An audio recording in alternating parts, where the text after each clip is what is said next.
Hey everyone, thank you for joining me for another episode of Wealth Tips with Dr. Mark, where we make your small business big. I have been talking for a while now about things that you can do to help promote your small business and help it grow. And as I've mentioned many times, I love entrepreneurs. I like helping people take small businesses and grow. And I genuinely feel that they're the backbone of our economy. So I want to help you guys grow and learn how to become better and self-sufficient. Because remember, if you have a small business where you can't leave and take a vacation and it run on its own, then you have a job. You don't have a business. I want to help you take a business and grow it. And so today what I want to talk about is continuing our discussion about how to get leads in and then what to do with those inside your company. Because that's one of your big challenges when you have a startup. Most of the startups go out of business because they end up eventually running out of money because they haven't figured out this process. They haven't figured out the process. We've talked about process a number of times. Remember, process when you're in a big company, it's already defined. Just because you're successful in a big corporation does not mean you're going to be successful in a small business, because in that corporation, you have a very distinct, defined role. And if you don't execute that role, somebody knows really quickly because you have a very particular thing that you do. But it's defined. You didn't have to come up with that role and how to do things and where do we find the customers and how do we deal with them and all that stuff. You have a little piece in a bigger puzzle. When you're the entrepreneur, when you're doing the startup, you have to define all of that stuff for yourself. You have to come up with every phase of your business and figure out ways to make it work effectively. And that can be a daunting task. So advice that I give you comes from many different times that I've worked with other companies I've started, all those things. So remember we talked last time, 3 sources for traffic to your business. And we're talking about particular kinds of businesses here, but you're going to get organic traffic through the search engine. And if you're just starting out, you're probably not getting much of this because nobody knows you exist. Kind of like foot traffic walking by a store when you open a regular physical location. People don't know you're there, so you have to get the word out. Same thing with online digital businesses, and you have to get the word out to the search engines that you exist. That takes time, that takes other people finding you, linking back to you, stuff like that. That's a process. You're not going to be able to do this on day one. Next, we have paid advertising. That's going to be your Google ads, your Facebook ads, your Bing ads, all of those direct paid placements. Could be radio, could be TV, could be other things like that. That's how you're going to kickstart your business in the beginning. And that's where a lot of you fall down because you forget to allocate some of your startup money to getting the customers in the door. If you don't get the customers, then why are you starting the business? Doesn't make much sense.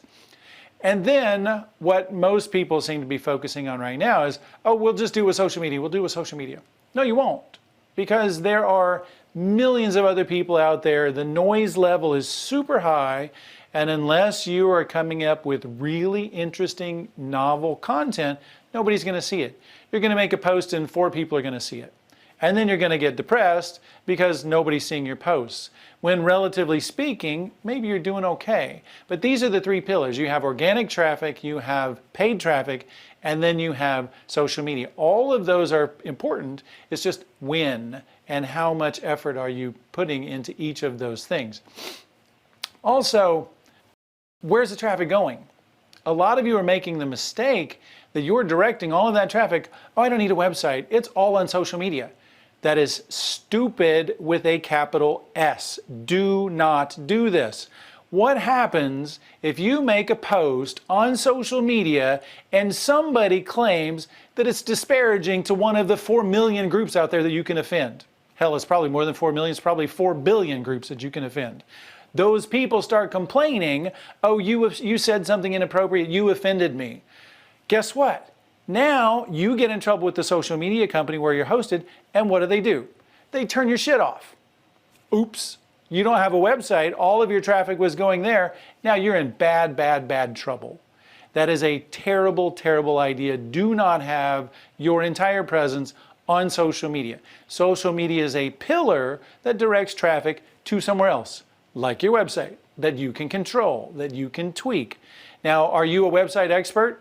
If you are, awesome, that will help you. If not, you better find somebody to help you because you're going to need help in this area. Can you do it yourself in the beginning on somebody like Wix or Squarespace or something? Of course you can. But you'll rapidly need to grow beyond that and get people helping you because the website is your online representation of your company. And many of the consumers out there, the last I saw is about 75% of the people form an opinion of you and your company based on what they see online for your website. So if your website's crap, those people have a bad opinion of you and they don't even know you. So you're going to have to overcome that. Don't make that mistake. So we take those 3 pillars, we drive them to your website. Now when they come to your website, what now? What do I do with them? Do you know how many of the people visit your website? Some of you may not. You need to know this. You need a lot of information about this. Of the people that come to your website, what happens to them? Where do they go? Do they call you on the phone? Do they buy something from you? If you don't know, you need to know. This is critical information. You must know of the traffic that comes to visit you, what happens to them, where they go. Do they come back? That's all really, really important information, and it will help you define the process that we're talking about here. You're not going to be able to see this, and this is by design, but what I do is I actually have the traffic set up where those top 3 things, those are Google, paid ads, and not just Google, but search engines in general. So organic traffic, search engine, paid traffic, and then the social media traffic. That all hits the website. From the website, do they buy something? I need to track and monitor all this. So there's a sales process in here. If they don't buy something, where do they go? Why did they leave? I need to know that. And then I will hit them with what are called retargeting ads. That means that I will come back to them. You'll come to my website. Later, you'll be browsing Facebook. You'll see an ad for my company again for that product that you were looking at the last time. There are some companies that do this really, really well. Amazon, B&H Photo in New York, they're really good about this. I'll be browsing the B&H website looking at a product. I'll be on Facebook a day or 2 later, and bam, there's an ad for that product that I just happened to look at. That's a retargeting ad, and that's very, very important because once you have them on your site, they're somewhat familiar with you, but for whatever reason they didn't buy from you. When they leave, the next time they see you, it could easier turn into a sale that time. So you want to go back and visit them. I also have a process where we want to get the emails of these people through a free gift or a free offer or something like that, and then we market to these people via email. So we're going to be hitting them through ads, we're going to be hitting them through email. We're also going to have other campaigns set up to make sure that we have a closed loop, that those people that left our site, we get some of those people back. And don't forget to pay attention to your existing customers. It's way easier for you to keep an existing customer and sell to an existing customer than it is to recruit new ones. Whatever the cost of you getting a new customer is, it's cheaper to keep your current ones, I assure you. That's another thing now that I mentioned that. Do you know what it costs you to get a person on your website? You should. That's really important information for you to know. So the point of this is there's a process.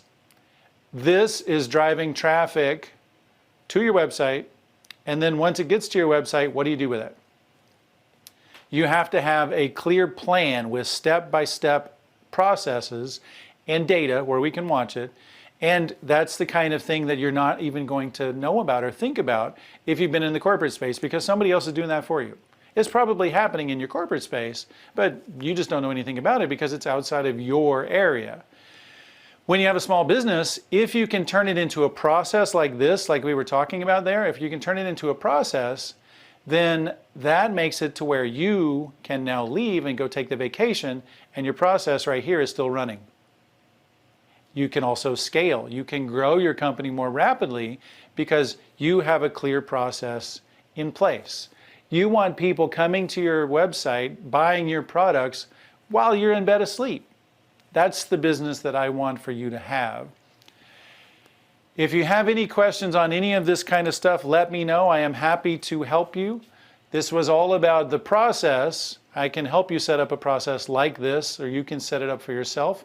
Make sure that you allocate a lot of time to this. This is very complicated, but you can do it. The first step is think about it. Where are my people? Where are my customers coming from? Where do they go? What do they do when they get there? If they leave, can I get them back? Can I approach them? All of that stuff has to be considered. And if you do, then you turn your small business into a small business machine that grows into a big one. I'm Dr. Mark. Thank you very much for joining me. I look forward to seeing you on a future episode. And if you need help, please let me know. Thanks.